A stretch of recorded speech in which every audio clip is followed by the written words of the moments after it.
Nové zážitky sa dajú skúsiť každý deň, no najlepší spôsob ako prežiť výnimočné a neopakovateľné momenty je, keď opustíte pohodlie domova a vydáte sa na cesty do neznáma. Ak si lámete hlavu, kam by ste mali zavítať, tak odpoveď je jednoduchá. Mali by ste spoznať okúzlu cez Slovensko. Za svoj život som prechodil takmer každý kút vlasti a preto som sa rozhodol uľahčiť vám náročné rozhodovanie pri výbere, takže vám ukážem v tomto videu mojich 15 najobľúbenejších zastávok.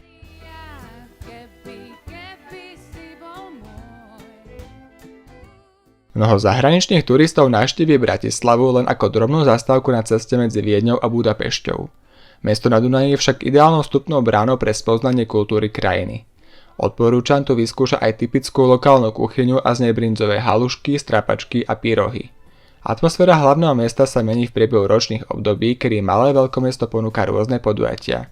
Objavitelia tu môžu doceniť architektúru brutalistických stavieb, ale aj promenády, malebné uličky či historické stavby palácov, domu a hradu.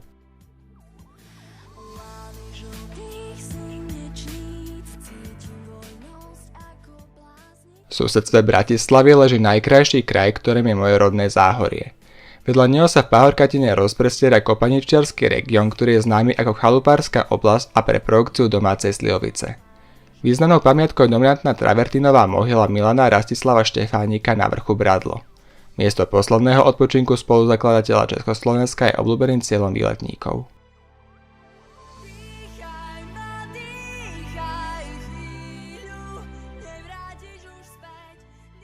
Slovensko je bohatá krajina na hrady a zámky. K najnavštevovanejším patrí romantický Bojnický zámok. Mimoriadne vyhľadávané miesto ako vystrihnuté z rozprávkovej knižky sa nachádza v hornonitrianskom regióne. Okrem nádherne zdobeného interiéru zámku, ktorý slúži ako múzeum, návštevníci docenia čarovné okolie parku a ďalšie prilahlé atrakcie, akými je aj zoologická záhrada.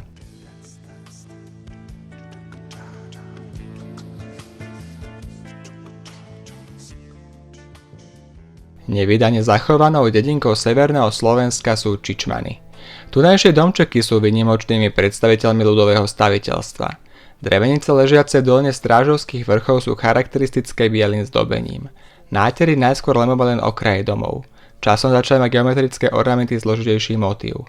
Ten je inšpirovaný zo vzorov čičmenskej ľudovej výšivky.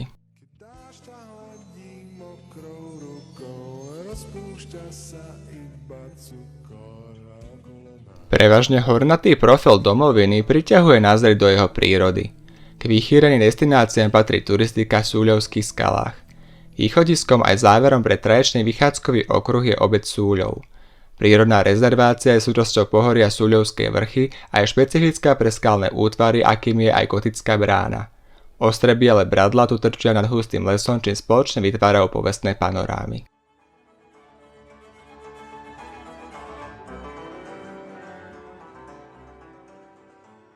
Pre sever vlasti sú príznačné pastierské stavby kolíb a salašov, kde sa možno nasytiť nielen ovčiarskymi produktmi, ale často aj vychutnať tradičnú kuchyňu, ako je tomu v Liptovskom salaši Krajinka. V susednom Oravskom kraji leží najväčšia pýcha spomedzi slovenských hradov. Mohutné a tajomné kamenné múry Oravského hradu sa tu už storočia týčia na vysokom skalnom brale ponad riekou v príjemnej lokalite.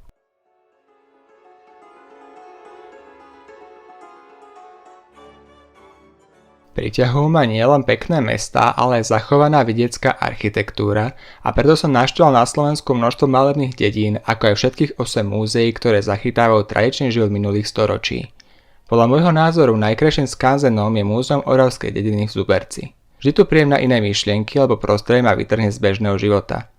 Vnímam ho všetkými zmyslami, keď sa dotknem vierohodne opracovaného dreva, ucítim vôňu staručkých dobovo zariadených budov, započujem majstrovstvo ľudových piesní, ochutnám tradičné korbáčiky, či uvidím autentickú rozprávkovú scenériu dreveníc, lúk, pastienkov a domácich zvierat.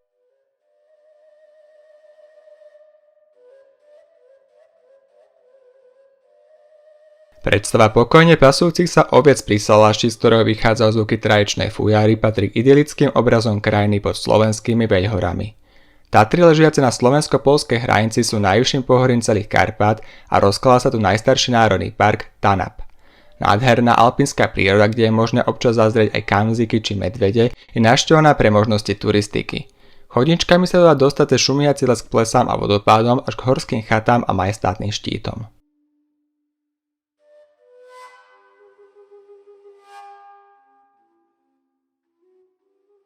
Oblasť Dolného Spiša patrí k vyhľadávaným regiónom pre svoje kultúrne pamiatky, z ktorých tie najdôležitejšie sú zapísané aj v zozname UNESCO. Napriek tomu môjim najobľúbenejším cieľom v kraji je turisticky atraktívny Národný park Slovenský raj. Toto miesto milujem pre prekonávanie krasových roklín plných pôsobivých vodopádov a skalných výtvorov v prostredí bohatom na rebríky, reťaze a mosty. Z množstva exponovaných miest Slovenského raja odporúčam navštíviť tiesňavu Suchá Belá.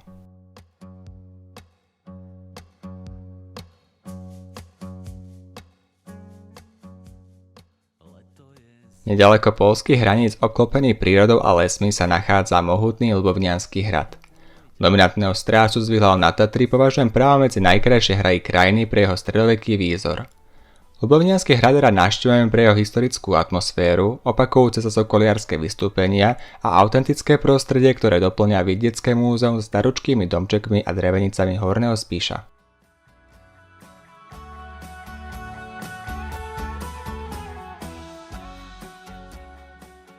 Medzi ozdoby východného Slovenska patrí aj slobodné kráľovské mesto Bardejov. Jeho centrum tvorí opevnené mesto, ktoré je zapísané v UNESCO. Za dobre dochovaný stredoveký výzor Šarišského Bardejova môžu masívne hradby s baštami. Za nima sa ukrýva splet starobilých uličiek, ktorá vedie k obdĺžnikovému námestiu s mešťackými domami, sochou Kata, bazilikou a solitárne stojacou radnicou.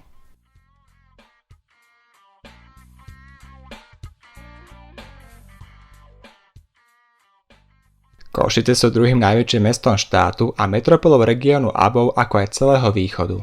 Jadro mesta tvorí šošovkovité námestie s krásnymi stavbami, z ktorých vyniká dom svätej Alžbety, Urbanova väža, budova divadla a kostol svätého Michala.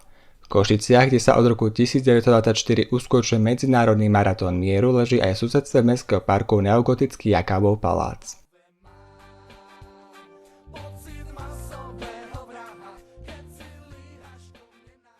Západne od Košíc leží Národný park Slovenský kras, ktorého jaskyne sú súčasťou UNESCO. Ako už názov napovedá, ide o oblasť, kde rozpustné horniny vyformovali neuveriteľné skalné útvary. Skôr než jaskyne v podzemí ma tu osobne očarila zádielská tiesňava. Ide o monumentálny niekoľko kilometrov dlhý kaňón, ktorého útesy dosahujú výšku až 300 metrov. Ich okraje ponúkajú okrem panoramatických pohľadov do údolia aj pekný výhľad na Turnianský hrad.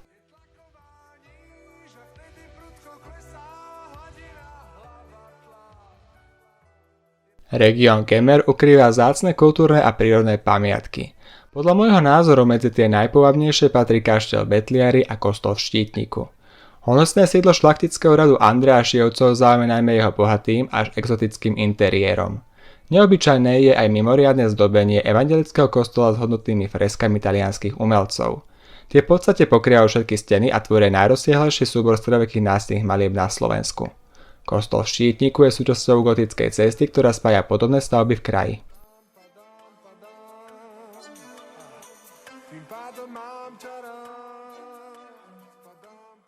Najlepšie prichádza na záver a preto do zoznamu obľúbených miest zaslúžene vyberám aj Banskú Štiavnicu. Klanot v srdci krajiny je súčasťou UNESCO nielen pre svoj šarmantný výzor, ale aj pre technické banické stavby. Históriou dýchajúce mesto regiónu Hondy v podzemí predkané štôlňami, kým na povrchu kuľkatými uličkami. Tie smerujú k radnici, morovému stĺpu, klopačke či starému a novému zámku. Celkový výzor zakončuje výrazná kalvária na neprehliadnuteľnom návrší.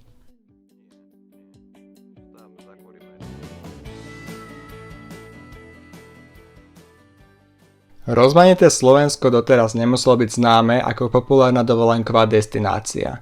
Avšak pevne verím, že tunajšie podmanivé poklady budú priťahovať čoraz viac vedavcov. Moja domovina pre nich ponúka vzácne stavby, jedinečné pokrmy, roztomilé drevenice, zbožné chrámy, úchvatnú turistiku, ako aj dominantné hrady.